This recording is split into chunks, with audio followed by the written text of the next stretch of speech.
Hi, this is Kimmy, aka the Moon Owl, and here is my poem Raw. And I hope you guys like it. It has occurred to me that the only times that people really listen to my words is when I put pen to paper and fingers to keys. So this poem is my words straight from me. Now, I've not made up my mind whether I'm going to share this with the world, but today I will be as raw as I can be, so that maybe, just maybe, anyone, might gain some clarity. Let me start by saying that this might upset some people. I have come to realize that everyone is a critic, and that everyone has something to say about me and my life. But let's be clear that a lot of people with opinions have absolutely no clue what it is like to be a teenager in the new millennium. I say that not as an excuse, but as a statement that some people need to truly let sink in. I understand every generation had their struggle, and that some generations' problems were things that made it into history books that I studied in school, but who's writing our chapter in these books? Where is our credit?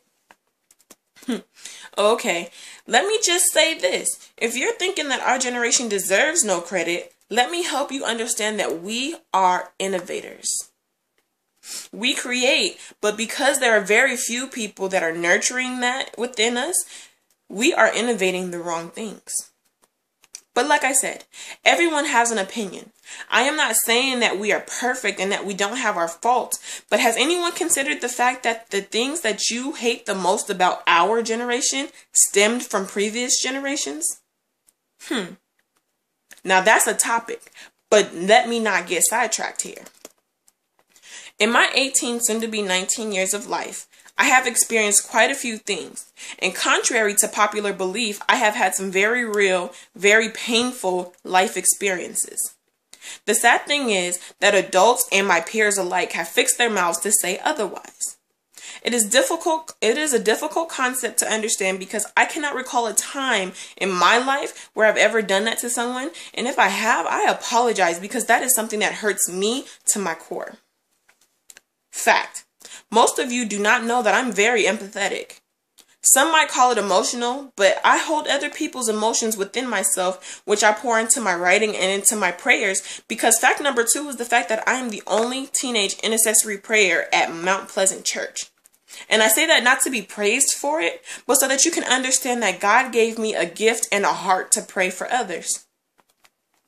Fact number 3 is that in the past year, I know for sure that the God in me saved 3 lives. One of those lives being my godson, who will be 5 months on the 24th. In the past year, my poetic gift has brought at least a few people closer to Christ, because up until that point, they had no clue that someone that had even been in the church for years dealt with the same mental wars as they do. In the past year, I have had younger girls tell me that they want to go to college like me. They want to be smart like me. They want to be able to speak like me. And even with that, there are people that I knew from high school that told me that I inspired them to finish high school.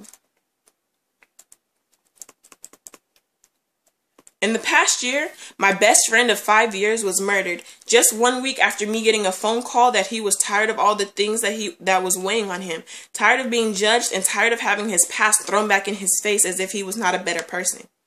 1 week after I read his Facebook post, and I quote, "I wonder if anyone would miss me if I died." And within that week, I panicked and prayed because my best friend was not answering his phone, even though he told me not to worry about him. And if that is not enough, I was 12 years old when I began attending Mount Pleasant Church. And that same year, I was baptized by my own choice. And from that moment forward, God decided to start using me immediately. In middle school, high school, and even in college, I've had people who are broken, hurt, confused, lost, and afraid come to me and just pour out all of the things that were hurting them and looking to me for some kind of guidance and advice. I used to get in trouble for being on the phone at 1, 2, and 3 o'clock in the morning, but a lot of those times, those phone calls were from people that were having some real dark thoughts, and that I was the only person that they thought that they could call to talk to. Sad thing is that there are people that still have the gall to talk bad about me and spread nasty rumors about me. Something even sadder is the fact that the people that hung around me all day, every day have nerve to call me fake and phony because I don't fit the mold of who they wanted me to be.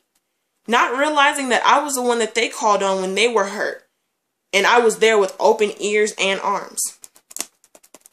The saddest thing is that I am expected to censor myself.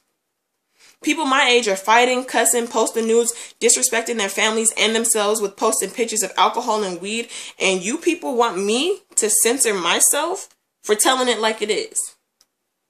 Certain things I say, no matter how true it is, will still make someone mad. And I end up having to apologize for being the free thinker that I was created to be and the opinionated individual that I was raised to be.